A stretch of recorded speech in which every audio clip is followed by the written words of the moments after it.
Red Hook angle of it, I think Right. people often forget that the Wu has such a heavy Brooklyn Right. affiliation slash. Brooklyn, shoot. Come Yeah. on, man. So RZA's from Brooklyn. You know what I mean? From Brownsville. right. But he moved to Shaolin. You know what I mean? Raekwon is from Brooklyn. He's from Howard, Brownsville. He moved to Shaolin. Jizza's from Brooklyn. Dirty's from Brooklyn. Master Kill, everybody's from Brooklyn. Meth used to be living in Brooklyn too. But, you know, they Shaolin. But a lot of Brooklyn, it was Brooklyn and Shaolin mixed. A lot of Brooklyn too. A lot of Brooklyn. Right. Dirty, Okay. Dirty had the Brooklyn Zoo. Oh, everybody's from Brooklyn. Murdoch, everybody, rest in peace. 12 o'clock, all of them, Brooklyn. So, yeah, it was a mixture. It was mixed up. It was a nice mixture. Yeah, that's for sure. Mm-hmm. So then after Diary of a Madman, mm-hmm. like I was just blown away. But then I was seeing the Death Be the Penalty and the Sons of Man kind of. Right. So how were you balancing? Five Archangels, right? That was the one. It's the record, right? Yeah. Because what happened was, right, after I did that verse on Diary, right, I went down to it was Super B Street. It was a record store downtown Brooklyn, Fulton Street, Albee Square Mall, right across from the Albee Square Mall, the famous Albee Square Mall, where Biz Markie be singing. I was about to say, shout out Biz Markie. Yeah, rest in peace. And I went to Super B Street. You go downstairs, boom, that's all the vinyl, everything. So I went to go buy the Wu-Tang album, the 36 Chambers, because it was, you know, it had it was a couple of days later, I think. No, matter of fact, it was like right around the same time. I think it was the end of October when I did that. So it was already in Halloween vibe. Right. And then the 36 Chambers album came out in November, that couple of next week or 2 weeks. So I went down there, boom. And I was like, yo, Priest. I bumped into Killer Priest and Dreddy Kruger in the record store. They was coming up. I was going down. I was like, yo, I just did some shit, man. You got to get on it. Because me and Priest was a group called Disciples of Armageddon. We was a 2-man group at the time. So I was like, I got to get my partner on this. So I brought him to the studio. Prince Paul, everybody. RZA wasn't there yet. So Prince Paul was like, yeah, hell yeah, get on it. So Priest went on it. But then when RZA got there, he was like, yo, Priest can't be on that. And I didn't understand it why, and I get it now, because Priest was already signed to Jizza Entertainment. So they probably already had a launching plan for Killer Priest. RZA was signing me. So that's, you know what I mean? Like, he was already signed with Jizza. I didn't know that, like, fully, like. And they probably had a plan, and it was a conflict of interest, maybe. But we had a vote. Me, Priest, Ethan, Prince Paul, Ethan Ryman, and Priest voted yes against RZA. And he said, all right, but I got to go after the God. So Priest had to go. He had to erase the verse and go third instead of second. And then RZA got on it, and then Priest got on it, and that's the record. And then Fuquan, he got on it later. Boom, that's the record.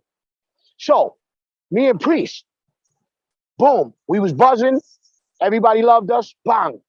I always had Hellraiser with me from Red Hook, my little bro. You know, he had Prodigal with him. I'm like, yo, we doing our album, me and Killer Priest. I said, yo, let's introduce our family on the album. So we put them on 2 songs, and I was like, yo, that's a whole nother group. Prodigal, we was all in the studio, like coming up, trying to come up with names. Prodigal said Sons of Men. Bang, that's it. That's it. Me and Priest, that was coming out of us. And then you see, like, they got records out that's called The First Testament and all of this, the Last Testament, that wasn't Sons of Men album. That was D.O.A. That was me and Priest album featuring, introducing Sons of Men on 2 songs. And then they mixed other songs with it, I guess, whatever. But all of the songs, if you listen, I Was Chained and Thrown in the Tombs. It's only me and Killer Priest on all of those songs when you really listen to it. And then you hear them on 2 songs, Writing Rhymes with a Liquid Pen and Deep in the Water. Those are 2 that we introduced them on. The rest was just me and Priest only on them songs. That's how it started. Gotcha.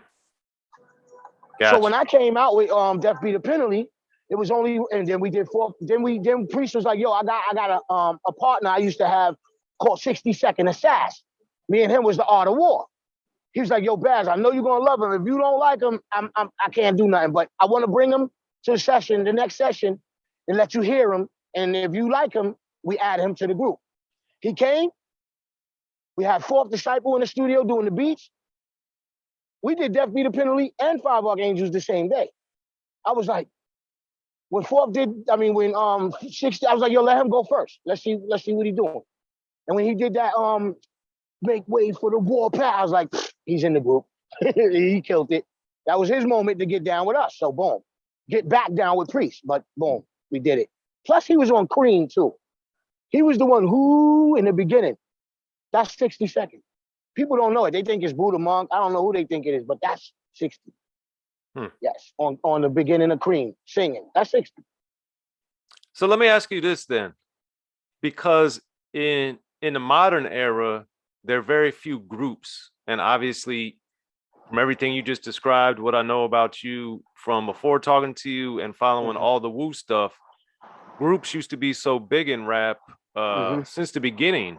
You know, it was all groups except like Curtis Blow and Busy B. So right. So how and why do you think we've moved away from the groups and everything is like a solo artist? To be honest, egos, right?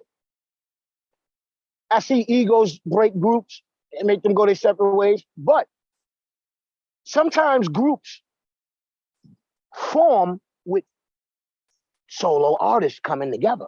And they always do their group and their solo stuff. So it's not always egos that break them up. It's just like, yo, I want to do my own thing. You know what I mean? Like, it just happens like that sometimes. But right now, to be honest, egos. It's a lot of egos, a lot of jealousy, competing with each other, not teaming, not team right. That's what it is. That's what it be. I seen it happen. I didn't see it happen with M.O.P, and I respect them for that. And I didn't see it happen with Smith and Weston, my brothers too. I didn't see that happen with them. A lot of other groups that I knew and I loved and I grew up with, and I know them personally, I see them fallouts, and it be egos. Yep, the egos. And probably it's easier to split the money when it's one person or two. And plus flights, like if y'all don't go platinum, we can't fly 9 people out. So, you know what I mean? So it's a lot of different, probably different reasons that it could be. But I know egos is definitely one of the problems.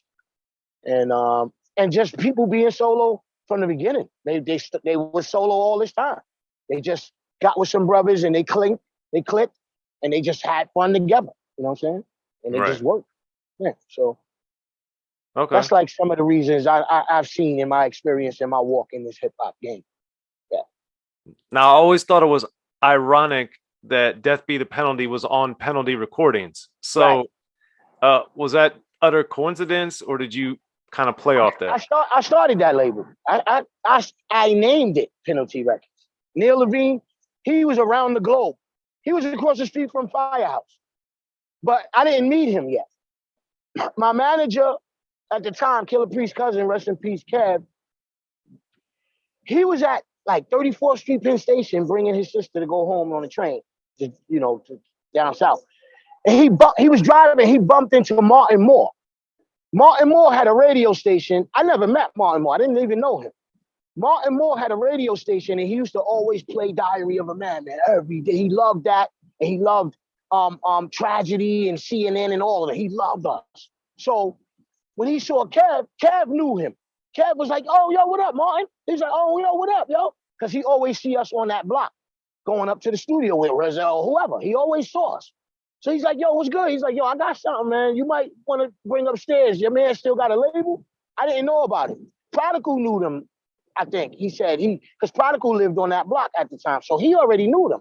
He said he brought me there one time way back, but I don't really remember them. You know, I didn't, and I don't step on my brother's toes. If he bring me to meet some CEO he's working with, I'm not gonna pull him to the side and say, "Yo, listen to my demo." Nah, I'm gonna let my man broker that, and we're gonna work together. I'm not gonna go for self. So Kev bumped into him and said, "Yo, get in. I got something for you. I want you to hear this." And we just did it. He was like, yo, who's that? He's like, Shabazz the Disciple. He's like, yo, the one from Diary? He's like, yeah. He's like, yo, he got a deal? He's like, nah. He said, yo, bring him to the office Monday. I'm gonna get him a deal upstairs. Cause we looking at Traj and them, but yo, I want this right now. Cause he's killing them right now. That's my #1 record on my station. So he called me, he's like, yo, I got somebody that want to check you out, blah, blah, blah, blah. I went upstairs. He was like, you got a B-side? I freestyled Conscious and Sin off the top of the head. They went crazy. Boom. So I said, I need 2 contracts because I got a group also. So he gave me 2 deals. But they stayed with RZA, and I'm not mad. Do what you do. You know, they already was going to do something, and that's cool. I'm not mad. We just spread it out more, I guess, whatever. But Kev was the one who initiated and broke at that situation. Rest in peace. And he's the one singing the hook on Death Be the Penalty. So y'all know who I'm talking about. So come on and swing your low sweet chariot. That's So Kev. I wanted to ask you. Cavalier. I wanted to ask you about the chorus in particular. So with Kev performing that, Right. the song is super heavy. The beat is Right. heavy and dark. Right. And his voice, Right. his voice kind of threw me off. Right. So what for you creatively made you think that was the right sound, the right tone? I wanted it to be spiritual, and I wanted it because I'm saying, like, basically the concept was, look, we dying out here. We need help. So send the chariots to get us out of here. We had enough of this wickedness. That's it. So when I said that, he's like, and I was like, yo, some help to come and get us. He nailed it. It just was spiritually nailed, and I couldn't deny it. Yeah. Yeah, also, at first when he played it for Martin, it didn't have no hook. It was just unlimited volts of energy, striking the enemy in the righteous vicinity, death be the penalty, and that was it. And then when they heard that, it was like, yo, so we need a hook and another verse. I was like, all right, we're gonna do that, no problem. We got in the studio, and I told him what I just said. He nailed the hook, and then I wrote the second verse right away, right on the spot. Boom. It was like, we got it. Then he went and got a deal with Tommy Boy. And he was like, we need a name, like a label name. I said, Penalty Records. He's like, yo, that's it. Penalty Records, Death Be the Penalty, Penalty Records, Shabazz the Disciple. That's it. He came back, got the deal with Tommy Boy. It was done. And then the money from that, they used to sign CNN from Death Be the Penalty single. He told me. Wow. Dan Levine told me. That's crazy. Yeah. I mean, it's yo, I loved him. You know what I mean? Tragedy's my brother. I got a show with him like next week. Him and Roscoe's in Brooklyn too. I got a show with them next week out here. Yeah, I did family reunion on the stage. We're gonna have some fun. Yeah, I did a great interview with Traj. Everybody could check it out up there. Okay, yeah, that's he's the king of Queensbridge. That's my bro. And I knew him before all of this. Like, you know what I mean? He used to, you know what I mean, be in my aunt and them Noid. You know Noid, rapper Noid from M.O.P. Mm-hmm. He used to be in his crib, Aunt Trisha. When my brother shot Kim Your Majesty. Right. Yep.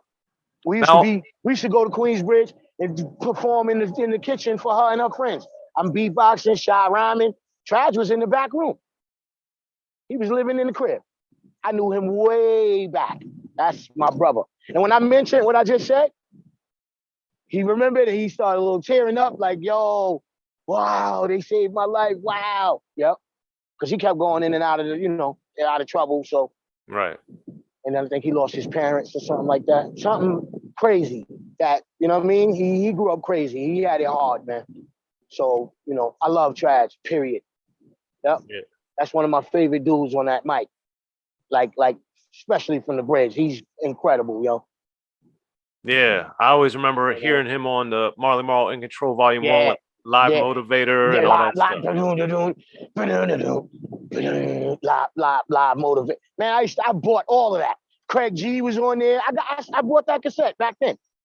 I remember that. Wow, Live Motivator. You and me both. Yep. I remember I'm Black and I'm Proud and Arrest the President, all of that. I was like, this dude is crazy. It was like 89 or something. He was way crazy. So always respect to the intelligent hoodlum, Tragedy Khadafi. It's my bro, man. I love that brother, man. So yeah, I'm excited to see them next week. We got a show, me, him, Roscoe, I think is Sav Kills, Poison Pen, I can't remember the other names, but it's my man Jay Ronan's 40th birthday and his 17th birthday bash. He's been doing birthday shows for 17 years. Like the last one I did with him, it was Park Slope. It was with Cormega, me, Slum Village. He'd be doing some dope shows. You know what I'm saying? And he took me to Purchase University to do a show with Slick Rick. I opened up for Slick Rick, childhood hero. You know what I mean? Because he wanted this record from me, Peep Game, and I was like, yo, I give you that record. You get me on that show with Slick Rick. The next morning, you'll get the record. He got me on that show. Next morning, I sent him that record. Wow. Yeah. Jay Ronan. Word. That's dope. So we back in touch, you know what I'm saying? He got married, all that. So now he's like, he see me coming back up, and he's like, yo, I'm coming back up too. Let's go. So, Okay. first show's gonna be with Traj and Roscos and everybody else. Yeah. We went to Portugal together. Yeah, we be having some good times, man.